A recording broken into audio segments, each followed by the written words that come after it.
Do you think this little jar of paint will be enough to paint this whole desk? I do.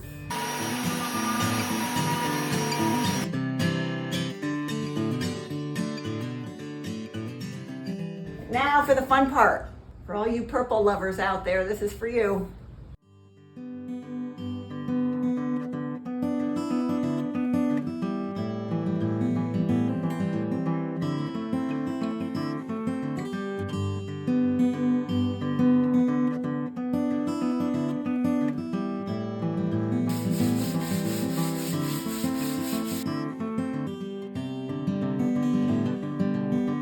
This is so pretty.